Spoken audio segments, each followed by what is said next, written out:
जनसुराज एक ऐसी पार्टी बनेगी जो गांधी की विचारधारा को यदि पूर्णतः जीवित रखेगी तो वो जनसुराज है। गिरिराज सिंह भी यात्रा निकाल रहे हैं, तेजस्वी यादव भी निकाल रहे हैं, लेकिन जब तक मारपीट ना होता है इनकी यात्रा सफल नहीं होता है। भारत में क्या हो रहा है, दो पक्ष लड़ाई करता है, तीसरा पक्ष चुनाव जीत के चला जाता है। अभी तक जो भी चुनाव हो रहा है बिना हिंसा का कोई चुनाव हो ही नहीं रहा है। जब बंगाल में नरसंहार हो रहा था, 3.5 लाख आदमी को एक साथ आग लगा दिया गया था, हत्या हो रहा था।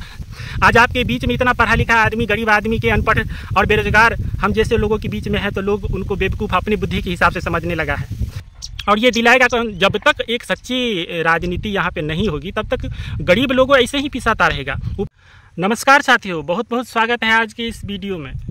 ज़रूरी नहीं है कि बड़का लाइट कैमरा एक्शन रहे और बड़का स्टूडियो रहे और पाउडर की लिपस्टिक का क्रीम लगा के प्रवक्ता बैठे तभी वो भारत की बात कर सकता है।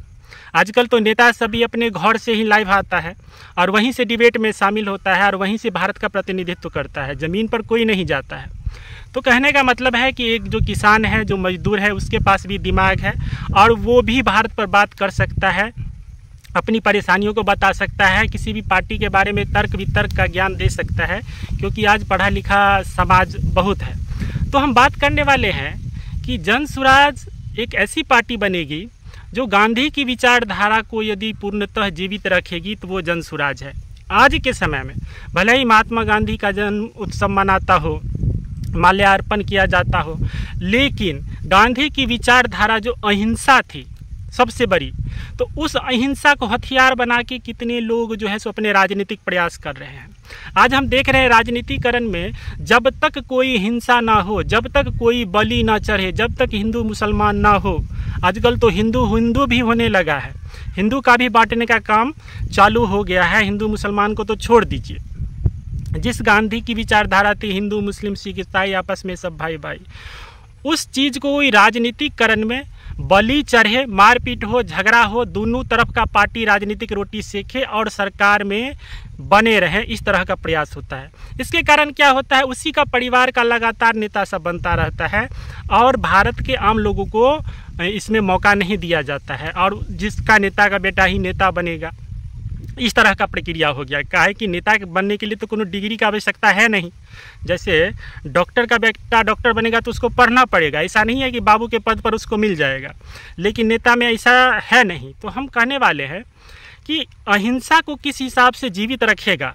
जितने भी भारत में अभी राजनीतिक पार्टी है, एक भी पार्टी नहीं मिलेगा जो अहिंसा को हथियार बनाया है, लेकिन हमारे प्रशांत किशोर जी अहिंसा को हथियार बनाए हैं। आप देख सकते हैं 3.5 साल से पूरे बिहार में पद यात्रा कर रहे हैं, पूरा बिहार घूमने का प्रयास कर रहे हैं, जहाँ जहाँ भी गए हैं। कहीं भी ऐसा उनके बात से कोई उत्तेजित हुआ हो, कोई मारपीट किया हो या राजनीतिक हिंसा हुई हो, नहीं। कहे कि हथियार इनका महात्मा गांधी का है। लेकिन आज देखिए गिरिराज सिंह भी यात्रा निकाल रहे हैं, तेजस्वी यादव भी निकाल रहे हैं, लेकिन जब तक मारपीट ना होता है इनकी यात्रा सफल नहीं होता है। तो कहने का मतलब है एक ही जनसुराज ऐसी पार्टी बनेगी जो गांधी की विचारधारा को अभी के समय में भी राजनीति में उपयोग करके जीवित रख सकती है। अब एक छोटा सा घटना आपको हम बांग्लादेश का बताते हैं। बांग्लादेश में क्या हुआ था, तख्ता पलट हुआ। शेख हसीना का क्या हाल हुआ था, उसके कपड़े को, ब्लाउज को इस हिसाब से लहराया गया था जैसे बांग्लादेश का झंडा को लहराया जा रहा हो। अपने जो उसके राष्ट्रपिता थे मुजीबुर रहमान, उसकी मूर्ति को तोड़ा जाता है, बशर्ते उसकी मूर्ति पर पेशाब किया जाता है, जो वहाँ के राष्ट्रपति है। तो छात्र आंदोलन हिंसात्मक आंदोलन में बदला और उसके बाद तख्ता पलट हो गया। अभी क्या हो रहा है कि भले ही शेख हसीना चली आई, लेकिन शेख हसीना जो राष्ट्रपति को बनाई हुई थी, आज फिर से बांग्लादेश के कुछ लोग जो है से उसी तरह का प्रोटेस्ट चालू कर दिया है कि इस राष्ट्रपति को भी हटाओ। का है कि राष्ट्रपति को शेख हसीना ने ही नियुक्त किया था। वहाँ का जो सेना का अध्यक्ष है उसका भी नियुक्त तो शेख हसीना किया था, ये बात भी समझना पड़ेगा। और वो भी खास करके शेख हसीना का ही जो है सो परिवार का है, अपने संबंधी है। तो कहने का मतलब है कि वो लोग बांग्लादेशी सब सीख लिया है, हिंसा ही माध्यम है, हिंसा करके हम तख्ता पलट कर सकते हैं। एक बार किया, फिर अब वही 2 दिन का अल्टीमेटम दिया है जो इस राष्ट्रपति को बदलो नहीं तो हिंसात्मक कार्रवाई होगा। तो हिंसा को राजनीति में शामिल करके तख्ता पलट कर रहा है। ये प्रक्रिया आज दूसरे देशों में सीख लिया है, उसी का प्रकोप हमारे देश में भी सीखा जा रहा है। कोई भी ऐसा चुनाव ना हो जो आपस में दो पक्ष को लड़वाकर तीसरा, नहीं कहते हैं दो बिल्ला आपस में लड़ा, तीसरा जो है सो मछली खा के भाग जाता है। तो वही बात है, भारत में क्या हो रहा है, दो पक्ष लड़ाई करता है, तीसरा पक्ष चुनाव जीत के चला जाता है। अभी तक जो भी चुनाव हो रहा है बिना हिंसा का कोई चुनाव हो ही नहीं रहा। जनसुराज ऐसे ही नहीं महात्मा गांधी को फॉलो कर लिया। महात्मा गांधी के बारे में आप सोचिए, इतना आंदोलन किए, सविनय अवज्ञा आंदोलन किए, दांडी यात्रा किए, कितने बार वो देश को आज़ाद करने के लिए जेल गए, कभी भी हिंसा को हथियार नहीं बनाया। और अहिंसा करते करते उन्होंने एक दिन देश पर आज़ादी पाई, और लोग भी थे। लेकिन महात्मा गांधी को बापू राष्ट्रपिता वैसे ही नहीं कहा जाता है। जब बंगाल में नरसंहार हो रहा था, 3.5 लाख आदमी को एक साथ आग लगा दिया गया था, हत्या हो रहा था, जहाँ से अंग्रेज़ों से संभल नहीं रहा था, वहाँ पर महात्मा गांधी पैर दिए और वो हिंसा रुक गया था। उसी समय में अंग्रेज़ जो है सो उनको द बाउंड्री फोर्स करके 1 मैन आर्मी करके महात्मा गांधी को ये दिया था, पदवी दिया था, सम्मान दिया था। तो सोचने वाली बात है, जो गांधी की जो विचारधारा थी वो एकदम अहिंसात्मक थी और ख़ास करके राजनीति से प्रेरित है। और हमें इस देश में सोचना पड़ेगा, हमारे बिहार के लोगों को सोचना पड़ेगा कि जनसुराज जो है सो निस्वार्थ रूप से, आप देखिएगा प्रशांत किशोर को ऑप्शन नहीं है पैसा कमाने का। आप तो राजनीतिक सलाहकार के रूप में आज न बिहार में आ गए हैं, तो आप सोचते हैं कि बाबा का मेट जो है सो हल्लुक होता है। आज आपके बीच में इतना पढ़ा लिखा आदमी, गरीब आदमी के अनपढ़ और बेरोजगार हम जैसे लोगों के बीच में है, तो लोग उनको बेवकूफ़ अपनी बुद्धि के हिसाब से समझने लगा है।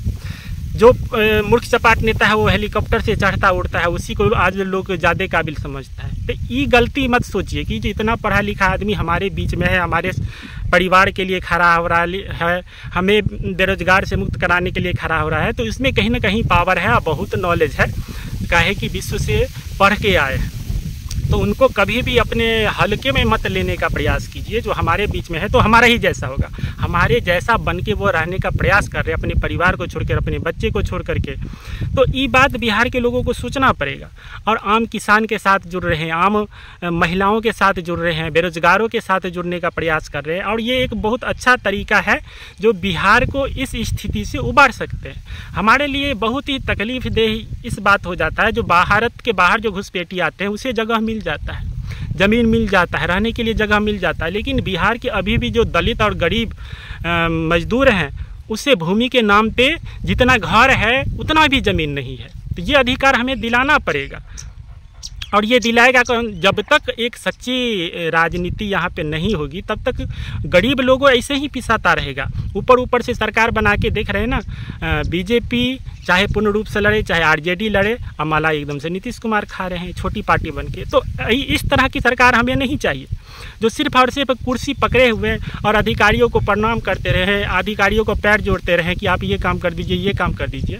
ऐसे हमें लोग नहीं चाहिए। जो भी पुल का निर्माण करते वो पुले ढह जाता है। स्कूल में शिक्षकों को भर्ती कर दिए हैं, स्कूले का व्यवस्था नहीं है। पीपर के पेड़ के नीचे में बहुत सारे स्कूल में बहुत सारे अयोग्य शिक्षक और फर्जी शिक्षक सब भर दिए हैं। खर्ची पर्ची वाला रोजगार सब यहाँ पे मिलने लगा है। एक भी रोजगार नहीं है जिसमें आपको पैसा नहीं लगेगा। पैसा दीजिए तो आपको बड़ा से बड़ा पद मिल सकता है। तो ऐसे बिहार की हम कल्पना कभी नहीं कर सकते हैं। इसी कारण ही हमारा बिहार इतना पिछड़ा हुआ है, हमारा बिहार इतना गरीब हुआ पड़ा है। चाहे कि जो मुँहगरा है, जो पैसा वाला है, वो अपना रोजगार खरीद लेता है, जिसके पास नहीं है वो वंचित रह जाता है, और हम लोग पलायन करने के लिए, मजदूर बनने के लिए मजबूर हो जाते हैं। तो इन चीज़ों से बचना पड़ेगा। और जनसुराज को, गांधी जी की विचारधारा को आप लोग संभालिए। और ये बहुत अच्छा अपॉर्चुनिटी है कि प्रशांत किशोर जी ये बिहार से पहल किए हैं। चाहते तो किसी भी राज्य में और किसी भी जगह पर उनको बड़ा पद मिल सकता था, लेकिन वो पद के भूखे नहीं हैं। बिहार के लोगों को मुंह देख रहे हैं और बिहार की स्थिति को उबारना चाहते हैं। ऐसे में आप लोग क्या सोचते हैं, जो क्या सच में गांधी की विचारधारा जीवित रखने में प्रशांत किशोर जी सफल हो रहे हैं कि नहीं होंगे, या राजनीतिक हिंसा जो पार्टी कराती है उसी का वर्चस्व चलेगा, बोलबाला चलेगा? काहे कि सोचने वाली बात है, भाई बिहार इतना बड़ा प्रदेश है तो पूरा का पूरा कुछ % ऐसा है जो आपको तोड़ मरोड़ करके इस तरह की बातें करता है। पूरा का पूरा बिहार इसमें बदनाम नहीं होता है, न पूरा का पूरा हिंदू इसमें बदनाम होता है, न पूरा का पूरा मुसलमान बदनाम होता है।